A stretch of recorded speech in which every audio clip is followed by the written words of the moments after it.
지금 보시는 작품은 무제라는 작품인데요. 박이소라는 작가가 실제로 제대로 작업한 건 한 20년이라고 생각하면 돼요. 미술학교를 졸업한 게 1984년이에요. 그때부터 약 한 10년 동안 뉴욕에서 활동을 해요. 그리고 95년도에 한국으로 돌아와서 2004년도에 갑자기 돌연사를 하시는 그 시기까지 약 10년, 그래서 뉴욕 10년, 서울 10년 이렇게 20년 동안 주로 활동을 하셨어요. 그 사실 이 작품, 이 콘크리트 배는 그 사이에 그 가장 중간에 있는 작품이에요. 실제로 뉴욕에서 만들어졌고 한국으로 돌아와서 한국에서 전시가 됐었던 작품입니다. 제2연 작품 최소화하겠습니다 라고 말씀드리고, 유족 분 중에 그 큰 누님이 계시거든요. 그분이 너무너무 안타까워 하시는 거예요. 그래서 아예 안 됩니다 얘기하다, 근데 누님 도대체 왜 그렇게까지 안타까워 하시는 건가요? 그랬는데 그제서야 이제 사연을 얘기를 해 주시는데, 뉴욕서 박이소가 뉴욕 생활 청산하고 이제 한국으로 돌아올 때 그 옷까지도 제대로 변변히 챙겨서 안 돌아왔대요. 거의 맨몸으로 돌아오다시피 했는데 굳이 이건 챙겨서 왔대요.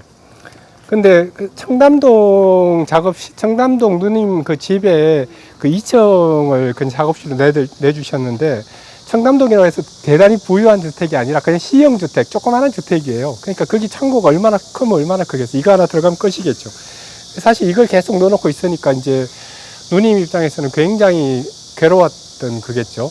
그래서 잔소리를 좀 했더니 어느 날 갑자기 작가가 망치를 들고 나가서 이걸 깨서 부셔서 버렸대요. 그래서 그때는 그냥 조금 미안하면서도 그냥 그러려니 했는데, 나중에 동생이 죽고 나서 생각해 보시니까 자기가 너무 무지했다는 생각을 너무 하신 거죠. 그래서 사실 동생이 그렇게 뉴욕에서 돌아오는 그 10년을 정리하고 돌아올 때도 맨몸으로 돌아오던 내가 겨우 요거 하나 들고 왔다는 거죠. 그래서 어떻게 보면 자기 모습이라고 생각하지 않았을까 생각을 하셨대요. 그런데 그걸 자기 누나라는 인간이 그걸 이해를 못해서 잔소리를 해대고, 그래서 그걸 부수게 만들었다는 생각 때문에 계속 죄의식을 느꼈다는 거죠.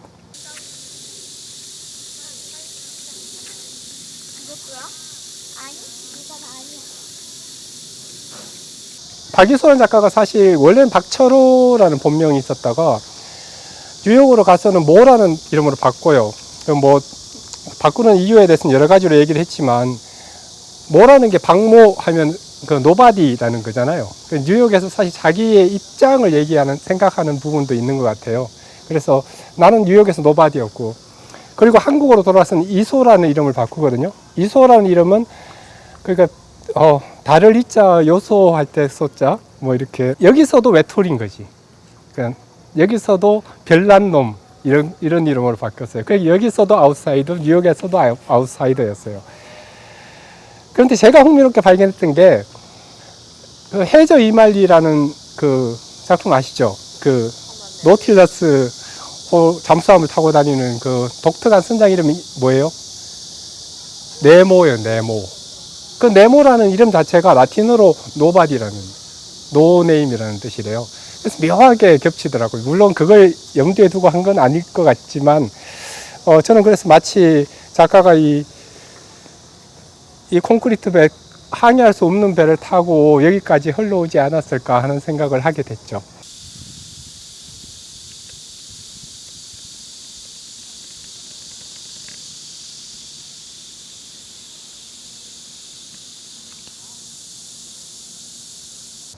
그러면 전시실로 들어가셔서 나머지 얘기를 이어갈게요.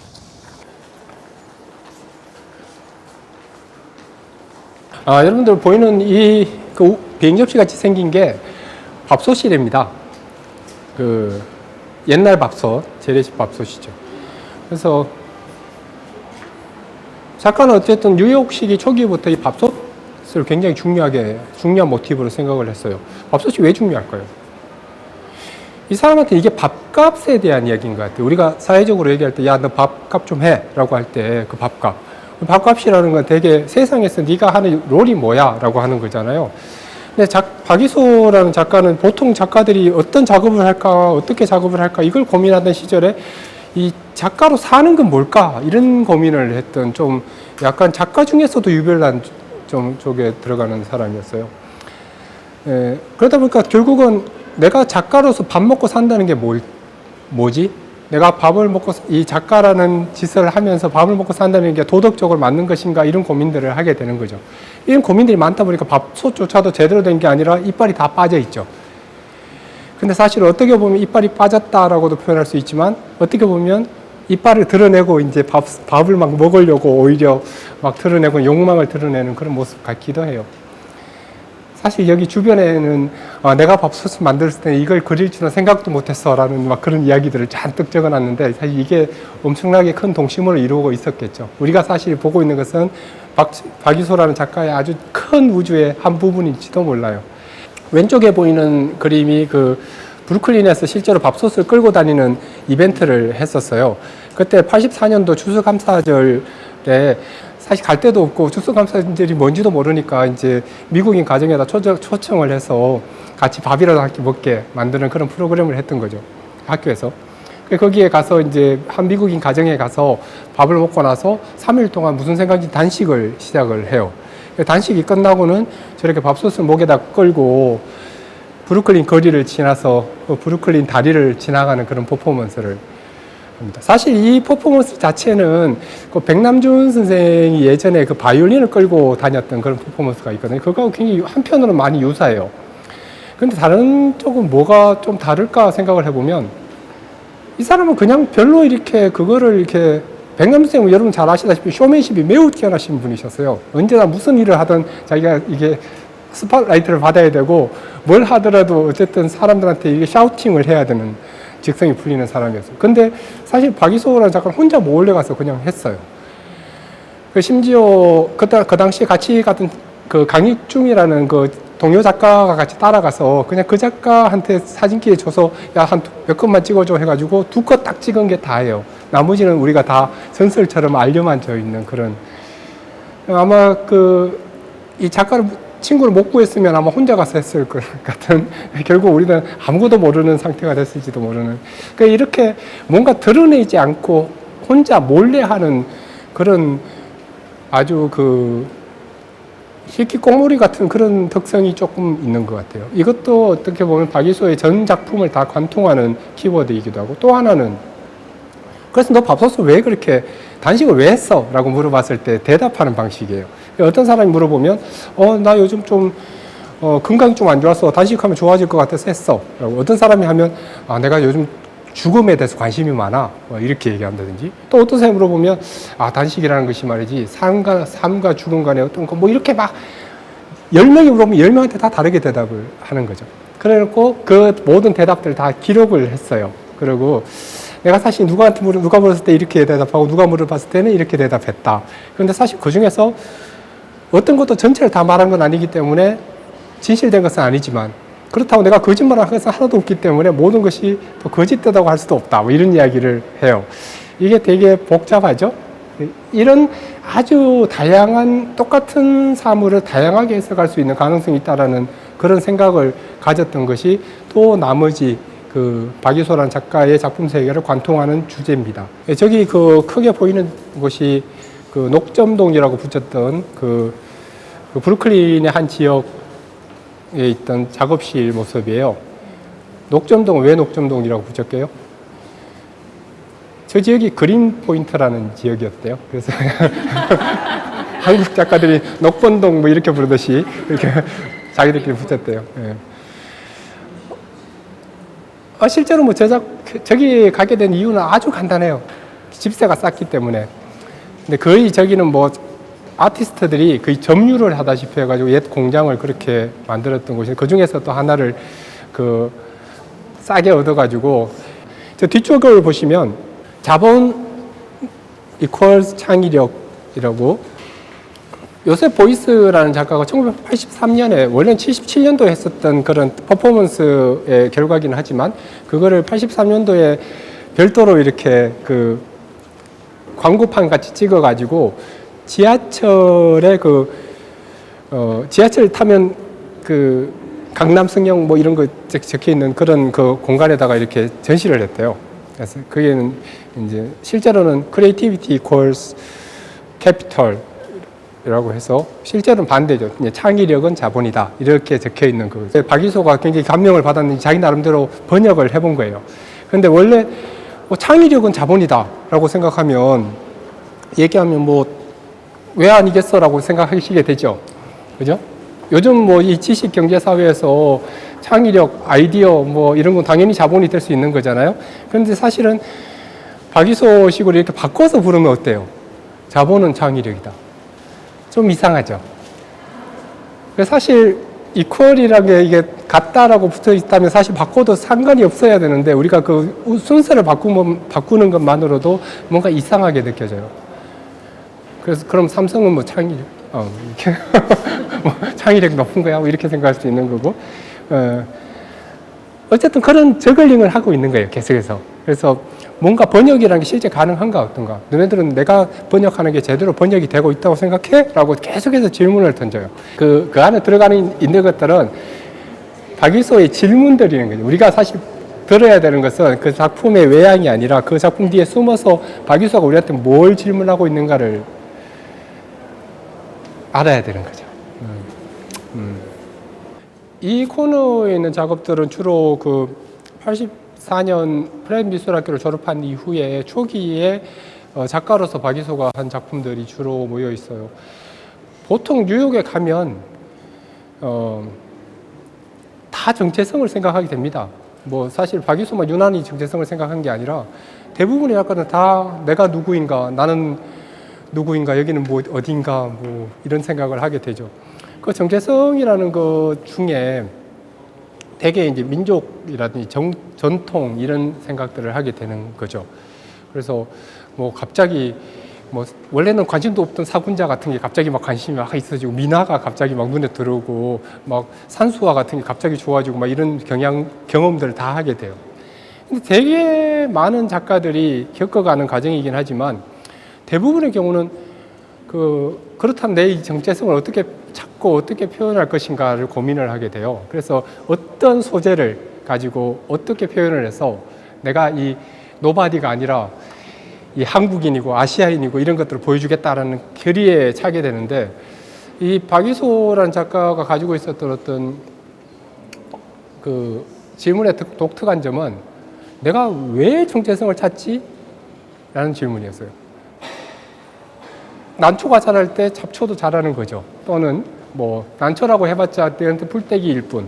그러나 이미 난초라는 것이 한국의 대단한 정신성을 표현하는 거라고는 미국 애들도 다 알아요. 그러니까 미국인들한테도 이건 그냥 풀일 뿐이야 라고 다시 얘기를 하게 만드는, 그 전통이라는 것이 뭔가, 우리가 전통에 대해서 이렇게 여러 겹으로 입혀놓는 그런 이미지들이 어떤 것인가 라는 고민들을 서로 다시 해봅시다 라고 제안을 하고 있는 거예요. 나는 도대체 벽에 가만히 걸려있는 그림이 뭘 하는지 모르겠다, 이걸로 뭘 할 수 있을지 고민스럽다라는 이야기를 적어놔요. 박이소라는 작가는 정말 저 물음을 정직하게 그냥 자기한테 해답을 찾으려고 노력을 했어요. 나머지 20년이 다 이 그림이 뭘 할 수 있을지 실험해 본 20년이라고 생각할 수도 있습니다. 결국 전통이라는 걸 얘기를 하다가 이 사람이 생각했던 것 중에 하나가, 우리가 전통적이라는 게 뭐냐라는, 보통 우리가 전통, 한국 하면 한국이 있어요. 하지만 이게 한국적이야 라고 하면, 그래? 뭐가 한국적인데? 라고 이제 시작을 하게 되는 거죠. 굉장히 명사와 형용사를 오고 가는 경험은 굉장히 큰 경험이에요. 그런, 여기서는 자기 장난을 치고 있는 것들이죠. 인간적, 비인간적이라고, 저 화면 안에는 사실 김건태, 지난 2011년에 돌아가셨죠. 김건태 전 의원의 고문 일기라는 남영동이라는 영화의 소재가 되기도 했었던 그 중에서 글귀가 적혀 있어요. 실제 고문을 엄청나게 당했던 그 시기를 너무너무 생생하게 적어놓은 너무 끔찍한 글이기는 하지만, 사건의 주모자였으니까 뭘 대라 하면서 이제 그냥 너무너무 비인간적인 고문을 당해요. 근데 저는 그 영화에서 되게 독특했던 부분이, 고문하던 경찰이 자기 집에다 전화를 걸어가지고 자기 애의 숙제 얘기하고 하는 그 장면이 있어요. 사실 우리가 굉장히 비인간적이라고 생각하죠. 근데 그 비인간적이라는 그 인간이 또 인간적인 측면들이 또 그 안에 있는 거죠. 그러니까 굉장히 참 말도 표현할 수 없는. 예. 이것도 뭐 결국은 그 한참 이제 그 한국의 정체성 이런 것에 대한 다시 묻기를 막 하던 시절의 작품이에요. 익조틱 마이너리티 오리엔탈이라고 붙여놓기도 하고, 그러니까 그 밑에 사실은 영문으로도 적어놨어요. 익조틱이라고. 근데 우리 말 음절에 따라서 익조틱이면 뭐 이 하고 X 띄우고 뭐 이런 식으로 그리고 미국 애들은 뭔지 모를 거고 한국 애들도 뭔지 모르는 그런 제3의 언어를 만들어서 과연 너네들은 우리 두 언어가 서로 융합이 될 수 있을까라고 질문을 했던 그런 시기의 작품이에요.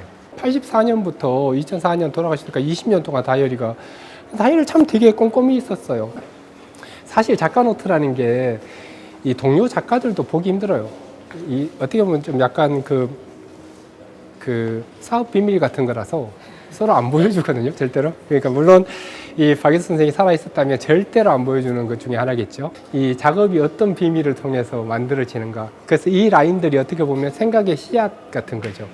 그 박예수 선생을 그냥 이렇게 쉽게 그 작가를 쉽게 얘기할 때 막 개념주의, 개념 미술 뭐 이런 얘기를 많이 하는데 그냥 개념 미술이라고 그냥 개념만 있어서 그냥 또 갖다 놓으면 될 것 같지만 그렇지 않다는 거죠. 이 사람은 뭐 작업들을 나중에 이렇게 하나하나 이렇게 들여다보시면 우리가 지금 봐왔던 그런 작품 하나를 만들기 위해서 여러 수십 번의 생각을 바꿔요.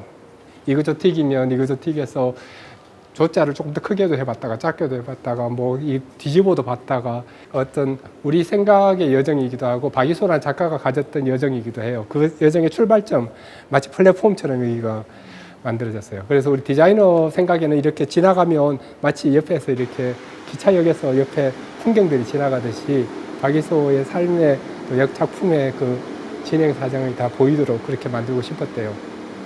저쪽을 보시면 마이너 인저리라는 1985년부터 설립해서 박이소가 직접 설립해서 운영을 했었던 그 대안 공간의 모습이 있죠. 그 뒤쪽을 보면 실제 그 공간을 운영을 할 때 있었던 각종 이제 서류들과 뭐 각종 자료, 보도 사진들 이런 것들이 다 보여 있죠. 실제 저게 굉장히 조그마한 공간이에요.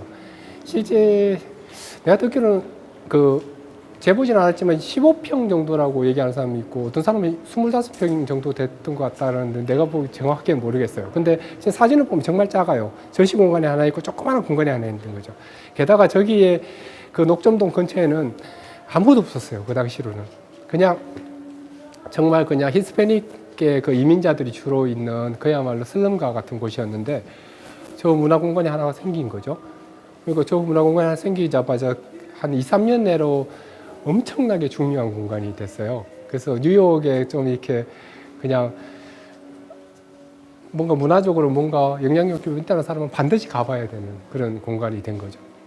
그래서 어쨌든 보면 이 문화공간의 그 크기는 이런 그 큰 집의 문제가 아니라는 생각이 들어요. 정신의 그 크기가 결국 문화 그 공간의 권위를 만드는 게 아닌가 하는 생각을 여러 번 하게 만드는, 그래서 반성하게 만드는 그런. 뒤쪽에도 역시 마찬가지로 그 당시에 문화 번역자로서 박모라고 이름 붙였던 이 사람이 만들었던 여러 가지 액티비티들이 다 정리가 되어 있어요. 한국의 그런 현대 미술, 동시대 미술을 뉴욕에 소개하고 싶기도 하고, 또 뉴욕에 있는 미술을 한국에다 소개하기도 하고 그런 그 역할을 굉장히 크게 했죠. 그 중에서도 민중미술 전시를 88년도에 뉴욕에서 해요. 원래는 캐나다에서 엄혁이라는 기획자가 했던 것이 우연찮게 이제 서로 연결이 돼가지고 하면서 이건 반드시 해야 된다 해가지고 그 뉴욕에 있는 박모를 포함한 다양한 그런 작가들이 합심해서 그걸 하는 거죠. 88년도에는 우리만 해도 국립현대미술관에서도 이 민중미술 전시를 못하던 시절이에요. 근데 거기에 맨하탄 한가운데 한여리를 살려내라라는 큰 그 걸개 그림 있죠. 그 걸개 그림이 걸려요. 얼마나 멋져요. 사실 그 당시에만 해도 우린 지금 생각해보면 뭐 그냥 그럴 수도 있지라고 생각하게 되겠지만 그 당시에 그 미국의 작가들이 받았던 충격이 말도 못하대요.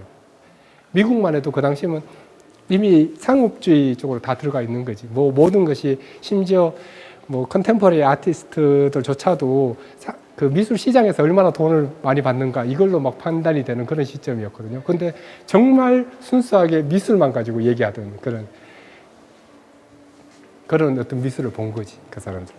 사실 요거 3칸 정도가 일종의 박이소인 뉴욕이에요.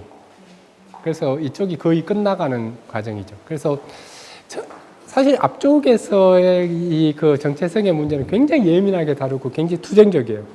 정말 이게 뭐 너한테 정체성이 뭔데 막 이렇게 얘기하다가 이 시점에 들어오면 제가 보기에는 그 정체성이라는 큰 화두를 어느 정도 해결한 것 같아요. 그 해결하는 방식 자체가 예를 들면 오른쪽에 보이는 그림이 그 3스타 쇼라고 붙였어요. 그 하나는 간장, 하나는 콜라, 커피 이렇게 세 용액으로 별을 각각 하나씩 그렸죠. 그러나 사실 콜라 가지고 미국을 상징하고 하는 건 뭐 그냥 그런 아이디어예요. 뭐 그렇게 대단할 것도 없는 아이디어인데 저는 이 작가가 좀 특이한 점은 그렇게 해놓고 콜라로 그렸는지 안 그렸는지 안 알려준다는 거예요. 그냥 3스타 쇼라고 붙였겠죠. 이게 뉴욕에서 있었으면 지금 우리는 제가 밑에 이렇게 상세하게 글을 썼으니까 아, 이게 콜라, 간장 이렇구나 이렇게 생각하지. 그다음 처음에 했을 때 그냥 작품 하나만 있었을 거예요. 명제표도 없었을 거예요. 심지어 명제표가 있었다 하더라도 3스타 쇼가 무슨 뜻인지 누가 알겠어요. 그런데 작가는 나중에 이게 대한 이야기를 해요. 아, 이건 사실 그렇게 했지만 그건 너네들은 모르지만 나는 알아. 그런 농담이야 라고 얘기를 해요. 그래서 그걸 되게 세 용액을 합쳐서 삼일체라는 그 국수를 만들기도 하고 또 저기 있는 그 유리관 안에 있는 것은 간장인데 간장 안에는 야구 배트가 들어가 있어요. 그래서 야구 배트를 작업실에 맨날 절여놓고 있었대요. 그러나 사실 뭐 야구 배트가 메이저리그 미국을 상징한다는 것은 우리가 콜라를 상징한다, 콜라가 미국을 상징한다고 똑같이 얘기할 수 있는 거죠. 그러나 야구 배트를 보여주지 않아요. 야구 배트인지 아무도 모르는 거죠. 그건 오직 작가만 알 수 있는. 우린 야구 배트라고 나중에 설명을 듣고서야 알 수 있는 거예요. 이렇게 처음 그 밥솥 퍼포먼스를 할 때 드러내지 않고 샤우팅을 하지 않고 자기 스스로 갈무리하는 그런 태도가 여기까지도 다 이어지고 있는 것이죠. 호모 아이덴트로포스라고 실제로 자기가 나는 이제 이 아이덴티티 문제는 거의 도통을 했어, 통달을 했어라고 선언하듯이 그린 더 이상 이건 내 문제가 아니야 라고 해요. 호모 아이덴트로포스라는 이름 자체는 뭐예요? 그 호모라고 붙이면 우리 인간이라는 거잖아요. 왜냐면 호모 이코노미쿠스 하면 인간은 경제적인 동물이야 라고 얘기하는 거예요. 그럼 경제적이지 않은 건 인간이 아니야. 뭐 개나 고양이가 뭐 샘에 이렇게 얘기하는 거죠. 그러면 호모 아이덴트로푸스 물론 그 박이소가 만든 그 용어지만 그러면 인간은 아이덴티티를 원래 생각하는 동물이야라고 하는 거예요. 개나 고양이가 뭐 나는 누구인가 이런 거 생각하지 않을 것 같잖아요. 물어본 적은 없지만 이건 아이덴티티 문제는 결국은 어떤 아시안이나 뭐 한국인이 유난히 가지고 있는 그런 문제가 아니라 우리 모두의 문제, 인류의 문제라는 생각이 듭니다. 그게 보편적인 문제라면 굳이 내 문제가 아닐 수 있다고 생각을 하죠. 그러면서 사실 이 시점에서 한국으로 돌아옵니다. 그러면서 그 다음에는 작품 세계가 완전히 바뀌어요. 그 과정에 있는 것이 뒤에 노래가 흘러나오는 정직성이라는 화두를 가지고 다시 한국으로 돌아와요. 정직성 정말 외로운 그만 혼탁한 이 세상에서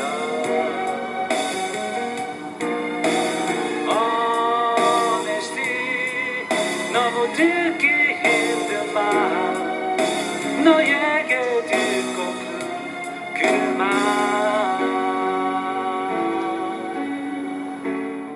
정직하기는 하나 그 정직하게 표현하기 위해서 엄청나게 세세하게 공을 들였다는 것을 아실 수가 있어요. 여기서는 H 발음을 적게 하고, 뭐 여기서는 힘을 빼고, 뭐 어떻게 하라고, 일일이 하는지 우리가 보통은 절대 하지 않는 그런 열심으로 노력을 해요.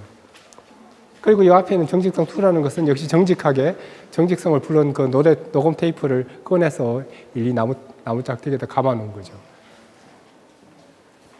서울시기로 오면 이제 확실히 그 뉴욕에서 있었던 그런 첨예한 아이덴티티의 문제라든지 그런 막 그 약간 우울한 거야 뭐 계속 우울했겠죠. 어쨌든 굉장히 뭔가 좀 공격적인 그런 성향들은 많이 없어져요. 되게 주제가 편안해져요. 우리가 가지고 있는 그런 단위의 개념, 척도라는 것들이 있죠. 그러니까 여기는 한평이라는 작품이거든요. 그래서 우리가 사실 뭐 우리는 쉽게 한평을 알고 있는 것 같지만 나도 한평이 이 정도인지는 몰랐어요. 이번에 보기 전까지는 뭐 몇 평사니 뭐 이렇게 얘기할 때는 되게 아는 것 같은데 정작 정확하게 알고 있지는 않았다는 그런 생각을. 그리고 뭐 이렇게 벤치를 또 우리가 흔히 보는 벤치를 작게 해놓음으로써 그 척도를 조금 더 교란시킨다든지 이런 짓을 하고, 역시나 A4를 위한 소조라는 작품을 같은 시기에 해요. 사실 저뿐만 아니라 모든 그 미술 전문가들도 다 속았어요. 이게 다 A4라고 생각을 했어요. 그냥 A4를 위한 소조라고 이름을 붙여놨으니까. 그런데 이번에 이걸 그 수복을 하면서 여기에 놓여있던 종이가 모자라서 종이를 조금 더 만들어야 돼서 이제 A4로 가져와 이러고 딱 나봤는데 틀린 거지. 그래서 깜짝 놀라고 이게 무슨 짓이야, 무슨 일이야 이래가지고 봤더니 사실은 A4가 아니라 레터지라고 미국서 쓰는 용지가 있어요. 조금 더 폭이 이렇게 우리가 이렇게 그렇게 생각하고 보면 되게 폭이 좁죠. 박유소가 생전에 어떤 재즈를 되게 좋아했대요.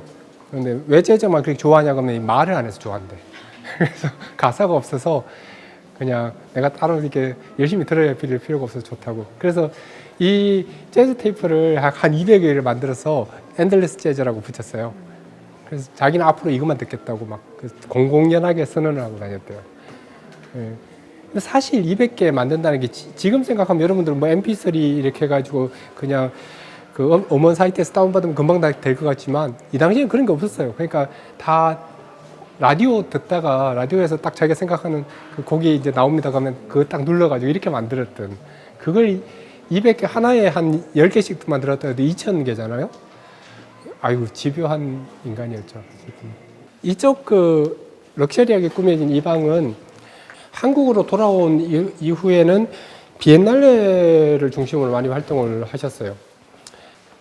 본인도 작가를 이 미술시장형 작가와 비엔날레형 작가로 이렇게 구분을 했다고 그래요. 근데 그렇다고 해서 미술시장형 작가를 무시했던 게 아니라 학생들한테 너희들이 꼭 다 비엔날레형 작가가 될 필요가 없다. 미술시장형 작가도 매우 중요한 포지션이다라고 얘기를 2002년도에 스페인에서 했었던 전시에 참여를 하게 됐어요. 그래서 자기 친구들 작품하고 다 같이 싣고 가가지고 작품들이 바캉스를 떠나는 개념으로 사실 했어요. 이게 호텔 카트라고 이름을 붙였는데 여기 이렇게 보시면 그 박유수 자기 작품인 그 헬리콥터가 여기 들어가서 원래 밤에 쉬고 굉장히 좋은 휴양지래요. 그래서 낮에는 저기 나가서 이제 일광욕을 하고 작품들이 밤엔 다시 호텔로 들어가서 자고 이런 전시를 했다는 거죠. 이 작품도 베니스 비엔날레에 출품됐던 작품이에요. 이때 그 한국 작가 3사람이 참여를 하는데 그 중에 한 사람이죠. 황인기, 정서영이라는 두 작가와 함께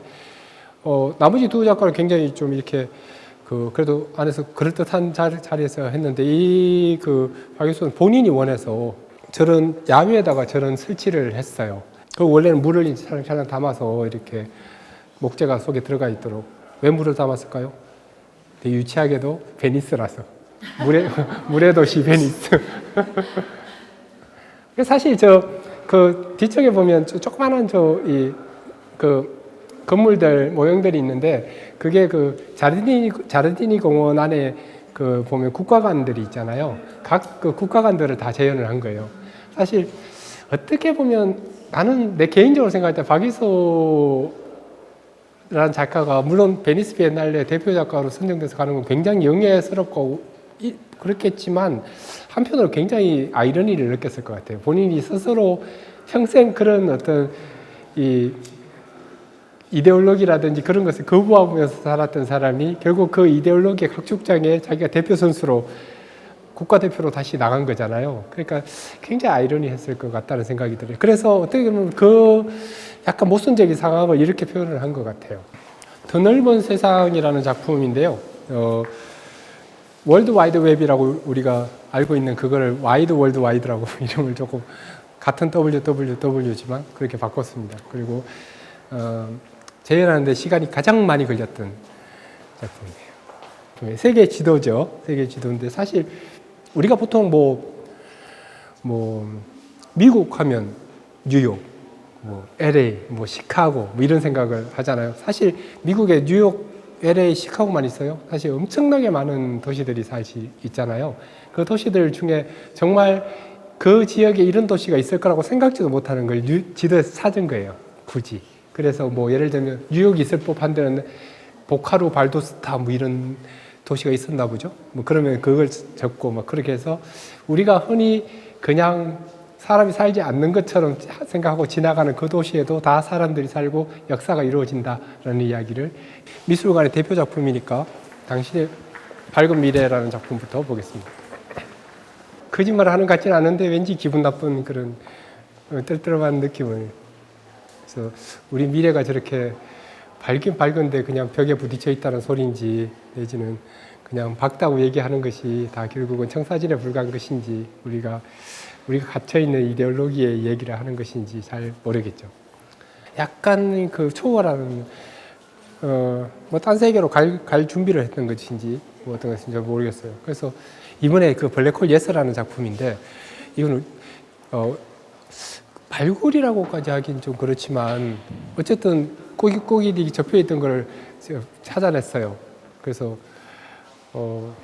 아직까지도 어디에 전시가 됐었는지 지금 히스토리가 완전히 트래킹이 안 되어 있는 어딘가에 전시를 했을 것 같기는 한데 저기 있는 블랙홀 의자라는 작품도 역시 세트는 아니지만 같이 원래는 저렇게 그 블랙홀 의자가 놓여 있는 저런 이 나무 틀 같은 것들을 굉장히 좋아했대요.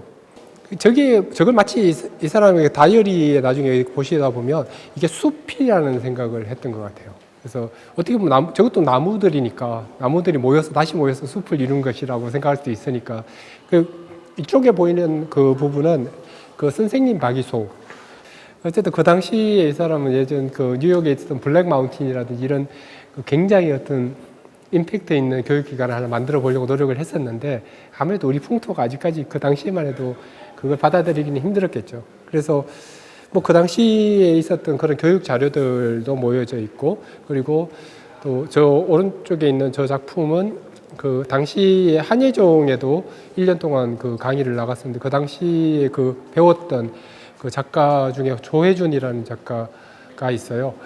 그 몇 해 전에 우리 미술관에 올해의 작가 상을 받기도 했던 그 작가인데 그 작가가 배웠을 때 실제로 이 작가 작업이 원래 이제 기억과 기록이라는 것이 얼마나 불충분한가라는 것을 이야기하는 작업이기는 하거든요. 우리 전시의 부제가 기록과 기억이잖아요. 그래서 자기가 아버지한테 가서 얘기를 하는 거지. 예, 우리가 아버지 우리 박이소라는 작가가 이제 선생님이 있는데요. 선생님 오늘 이렇게 얘기했어요. 그러면 그걸 가지고 이렇게 또 저렇게 얘기했어요. 이렇게 예전에 선생님이 이런 회의에서 우리한테 짜증을 냈어요. 이러면 이제 그걸 작가 아버지가 이제 받아서 그려서 기록을 한 거예요. 이쪽에 마지막에 설치해 있는 작품이 이쪽부터 설명을 하자면 홈쇼핑이라는 작품이었는데요. 열심히 노력하여 재능을 꽃피우자라는 그 박이소 작가가 생전에 그런 작업을 했어요. 실제로 이런 노력이라고 이렇게 붙여가지고 저 나무가 꽃을 피울 때까지 몇 명이 이제 그 당시에 그 한예종 시절에 이 전시에 같이 참여되고 수업도 들었던 학생들이에요. 저 중에 한 사람은 지금 올해의 작가상으로 서울관에도 전시하고 있는 사람입니다. 이제 재능을 꼭 피운 거겠죠.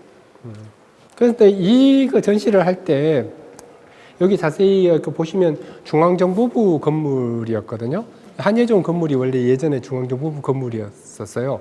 그래서 김재규 모르시는 분들도 있겠죠. 예, 그런 사람이 있었거든요. 그래서 그 사람이 여기 있었을 때 굉장히 무서운 곳이었어요. 사람이 아까 남영동 얘기도 했지만 줄줄이 죽어나가도 하나도 이상하지 않은 공간이었거든요. 거기서 이제 전시를 만들다 보니까 아주 묘한 느낌을 받았겠죠. 그래서 학생들이 사실은 이 재능을 꽃피우자라는 전시로 제목을 합시다라고 제안을 했대요. 그리고 그 무시무시한 건물 꼭대기에다가 이게 TV 한 대를 설치해서 하늘로 홈쇼핑을 계속해서 이렇게 방영을 하는 걸로 했대요. 그래서 자기는 사람들이 뭔가를 팔기 위해서 이렇게 노력하는 게 너무너무 아름답고 자기 너무너무 감동적이라고. 그래서 이게 천사나 뭐 귀신들도 꼭 봐야 된다. 그런 친절한 마음씨를 가지고 있는 그런 작가셨나 봐요. 그래서 사실 이번에 그 서울관 건물에다가 우리는 행복해요라는 저 간판을 걸어보려고 되게 노력을 했으나 굉장히 많은 허들이 있었는데 결국 마지막 허들에서 걸려서 결국은 계획 자체는 무산이 됐어요. 아쉽게도.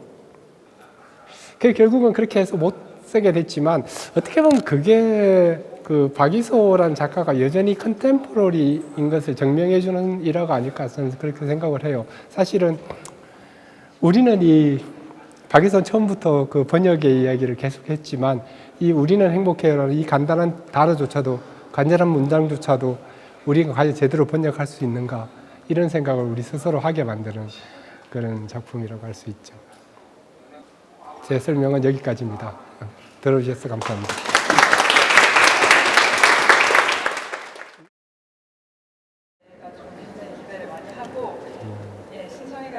혹시 그분이 이제 작고하신 지 얼마 안 되셨으니까 약간의 애도 혹은 추모의 단계에 있는 것이 아닌가?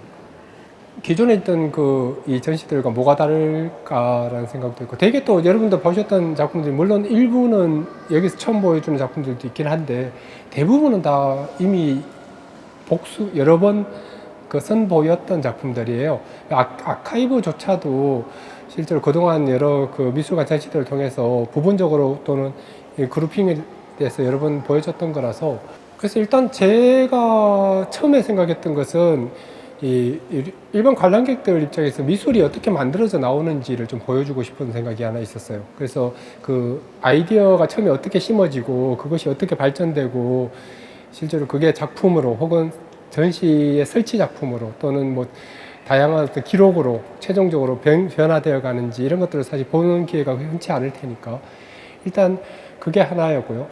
두 번째는 그 제가 개인적으로 박이소라는 작가에 관심을 가져서 이렇게 봤을 때는 그 미술의 지형도에서 굉장히 크게 한번 전환을 하는 시점이 한국 미술계에 있어요. 그게 한 80년대, 물론 그전에도 여러 차례 있었겠지만 주요한 변환점이 80년대였고 그 중에 우리가 알고 있는 민중미술도 있었고 또는 그 각종 실험미술 그룹들도 있었고 소그룹 활동도 있었고 뭐 다양한 자생적인 또는 외래적인 그런 노력들이 있었는데 그 센터에 한 사람이 있는 게 박이소라는 생각이 들어요. 그래서 박이소가 가졌던 문제의식의 차이점이 뭔가 이 생각을 했는데 제가 그 들여다본 바로는 아까 그 설명할 때도 가끔씩 이렇게 중간중간에 말씀을 드리긴 했지만 그 질문을 바꾼 사람이라는 생각이 들어요. 그래서 그 질문이 그전까지는 우리 그 미술계 질문이 주로 how 또는 what에 관련되어 있는 것들이었어요. 그러니까 어떤 소재를 또 어떤 주제를 어떤 모티브를 가지고 어떤 기법 어떻게 그걸 표현해낼 것인가 하는 것에 우리 질문들이 되게 모여져 있었어요.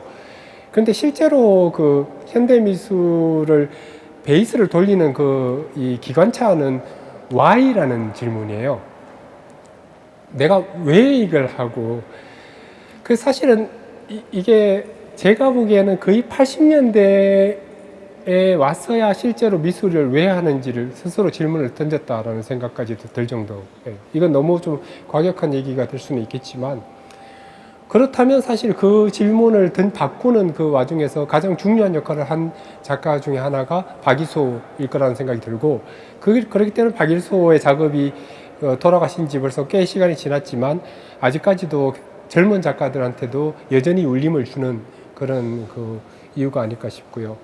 뭐 그런 것들이 이 전시를 통해서 과연 얼마나 효과적으로 보일지 모르겠으나 그게 기획 의도 중에 하나였어요. 그걸 어떻게든 보여주고 싶었던.